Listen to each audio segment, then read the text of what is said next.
Good morning dear friends, आप सभी का सुबह की चाय के साथ 10 इम्पॉर्टेंट करंट अफेयर सेशन में स्वागत है। आज डेट है 18 अगस्त 2021। तो चलिए आज के सभी इम्पॉर्टेंट करंट अफेयर्स देख लेते हैं। पहला प्रश्न है, प्रधानमंत्री नरेंद्र मोदी ने प्रधानमंत्री गति शक्ति योजना के लिए कितनी धनराशि की घोषणा की है?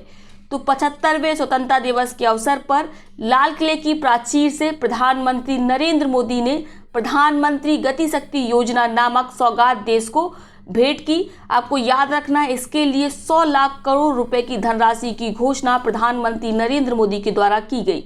इस योजना का लक्ष्य देश में अर्थव्यवस्था और देश के विकास को डायनामिक बनाना है, उसे गति प्रदान करना है। इसके अंतर्गत देश में इंफ्रास्ट्रक्चर डेवलप किया जाएगा, युवाओं को रोजगार प्रदान किया जाएगा।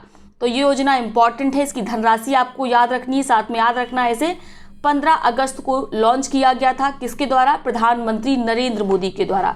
अगला प्रश्न देखते हैं, छत्तीसगढ़ के मुख्यमंत्री भूपेश सिंह बघेल ने कितने नए जिले बनाने की घोषणा की है? तो वर्तमान में छत्तीसगढ़ में 28 जिले हैं और 4 और नए जिले बनाने की घोषणा छत्तीसगढ़ के मुख्यमंत्री भूपेश सिंह बघेल के द्वारा की। तो 4 नए जिले जब बन जाएंगे तो छत्तीसगढ़ में कुल 32 जिले हो जाएंगे। कमेंट बॉक्स में आप बताएंगे हाल ही में मलेरकोटला किस राज्य का नया जिला बना है?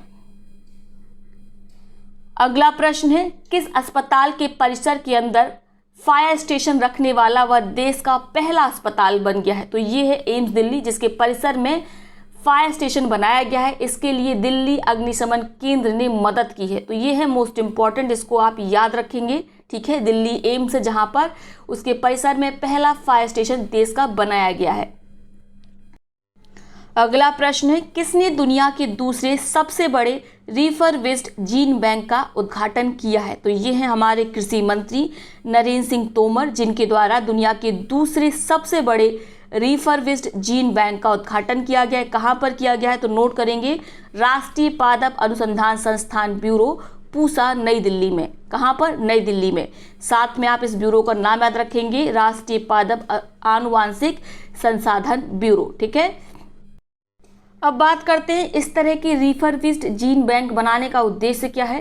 तो यहाँ पर जितनी भी वनस्पतियाँ हैं, जितने भी बीज हैं, उन सब के प्लाज्मा को संरक्षित किया गया है।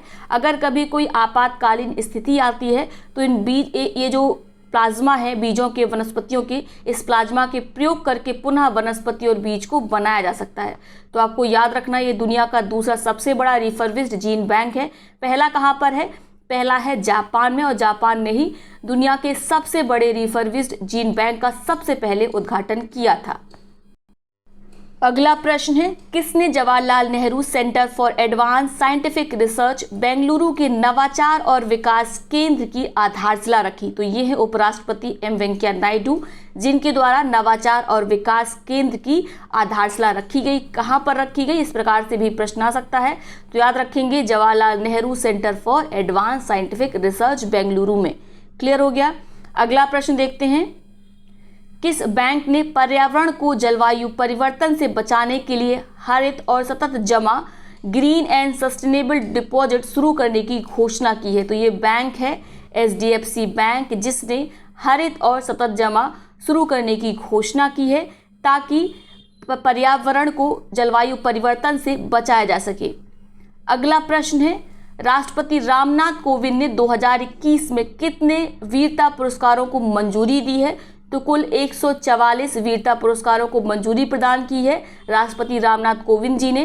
ठीक है, ये जो वीरता पुरस्कार है किनको प्रदान की जाएंगे? तो ये प्रदान की जाएंगे सैन्य बलों को, अर्धसैन्य बलों को और पुलिस को। क्लियर हो गया। कितने हैं? 144। ये संख्या कई बार पूछी गई है।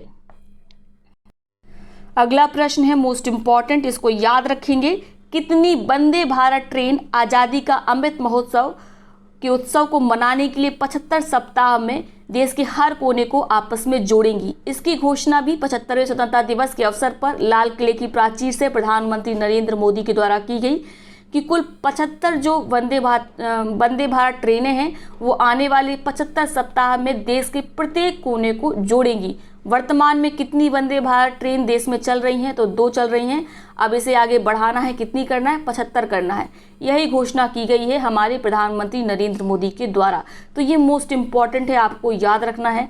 अब बात करते हैं देश में ऑलरेडी जो 2 वंदे भारत ट्रेन चल रही हैं वे कब कब शुरू हुई थी। जो पहली वंदे भारत एक्सप्रेस ट्रेन थी वह दिल्ली से वाराणसी के बीच चलाई गई थी फरवरी 2019 में, और जो दूसरी वंदे भारत ट्रेन थी वह नई दिल्ली से कटरा के बीच चलाई गई थी। कब? अक्टूबर 2019 में। ठीक है, तो ये दोनों आपको याद रखनी है। ये जीएस के प्रश्न बन सकते हैं आपके, इसके साथ करंट में इसको याद रखेंगे। अब आगे कितनी चलानी है? कुल 75 चलानी है, यानी इन 2 को मिलाकर, और 75 सप्ताह में इस सपने को पूरा करना है। देश के हर कोने को इस ट्रेन के माध्यम से जोड़ना है। तो ये हो गए आज के सभी इंपॉर्टेंट करंट अफेयर्स। अब देखते हैं आज के उन प्रश्नों को जिनका जवाब आपको कमेंट बॉक्स में देना है। दोनों प्रश्नों का जवाब एक ही कमेंट में लिखेंगे। जिसका जवाब सबसे पहले सही सटीक आएगा उसके कमेंट को पिन किया जाएगा, साथ में उसका नाम अगले वीडियो में लिया जाएगा। पहला प्रश्न क्या है? हाल ही में कृषि मंत्रियों की 6ठी बैठक एससीओ बैठक की अध्यक्षता किस देश के द्वारा की गई? आपके विकल्प हैं भारत, ब्रुनेई, इंडोनेशिया या ताजिकिस्तान।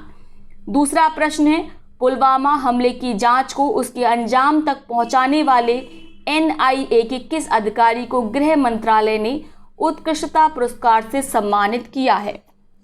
आपके विकल्प हैं एसएसपी राकेश भलवाल, दूसरा आपका विकल्प है डीएसपी सामदत्त शर्मा, तीसरा विकल्प है डीएसपी नीलता एंगमो, या उपर्युक्त सभी। तो इन दोनों प्रश्नों का उत्तर आप कमेंट बॉक्स में करेंगे।